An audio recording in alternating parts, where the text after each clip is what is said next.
আমাদের অবস্থান হচ্ছে খুব স্পষ্ট। আমরা শান্তি চাই দক্ষিণ এশিয়ায়।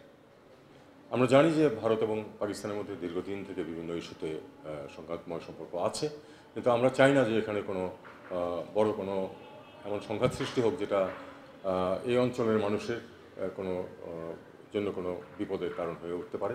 আমরা চাইব ভারত পাকিস্তান দুই দেশের সাথে আমাদের সুসম্পর্ক বিদ্যমান। আমরা চাইব যে তারা আলাপ আলোচনার মাধ্যমে তাদের সমস্যার সমাধান করে ফেলুক।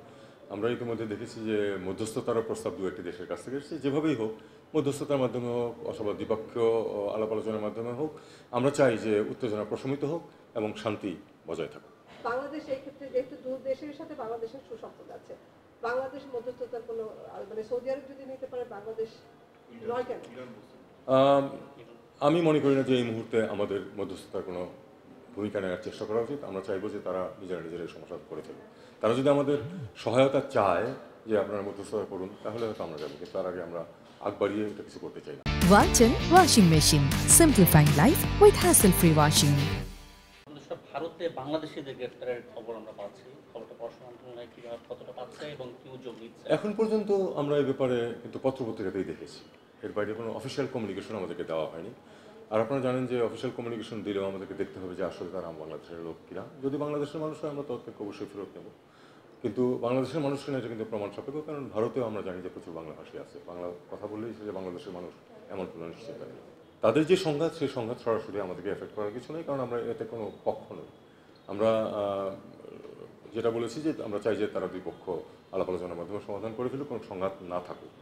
ব্যবসা বাণিজ্যের ক্ষেত্রে যে কোনো সংঘাতেই বা যে কোনো সম্পর্ক খারাপ হলে ব্যবসা বাণিজ্যে তো এফেক্ট পড়ে। তবে এর মানে এই নয় যে আমরা তো পাকিস্তানের সাথে সংঘাতে লিপ্ত না, কাজে তাদের কাছ থেকে আমাদের যদি স্বার্থ থাকে তুলা আমদানি করা, আমরা সেটা করব। ভারত আমাদেরকে যে ট্রান্সশিপমেন্ট সুবিধা দিচ্ছিল গত বছর দেড়েক যাবৎ, সেটা তারা উইথড্র করেছে। আমাদেরকে আমাদের মোডাস ভিভেন্ডি বের করে নিতে হবে যে এই পরিস্থিতিতে আমরা কীভাবে করতে পারি। আপনি জানেন যে আমরা ইতিমধ্যেই সিদ্ধান্ত নিয়েছি যে সিলেট থেকে সরাসরি ফ্লাইট যাবে। আমাদেরকে এভাবেই নিজেদের স্বার্থ রক্ষার ব্যবস্থা করতে হবে। আমি মনে করি যে এটা এভাবেই এগোবে। তাদের সংঘাতের কারণে আমাদের ব্যবসা বাণিজ্যের যে এফেক্ট যদি হয়, সেই এফেক্ট যাতে বেশি আমাদের ক্ষতি করতে না পারে, আমাদেরকে সেই অনুযায়ী ব্যবস্থা নিতে হবে। মিয়ানমারের অভ্যন্তরীণ সংঘাতে কিন্তু আমরা জড়িয়ে পড়ার ব্যাপারটা হলো পরে, কিন্তু আমরা তো মিয়ানমারের অভ্যন্তরীণ সংঘাত তো আমাদের স্বার্থের সাথে সংশ্লিষ্ট।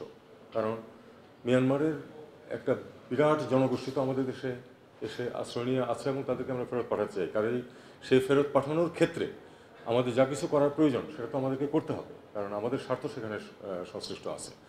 বিশেষ করে আমরা কথা আমরা অফিসিয়ালিও বলছি যে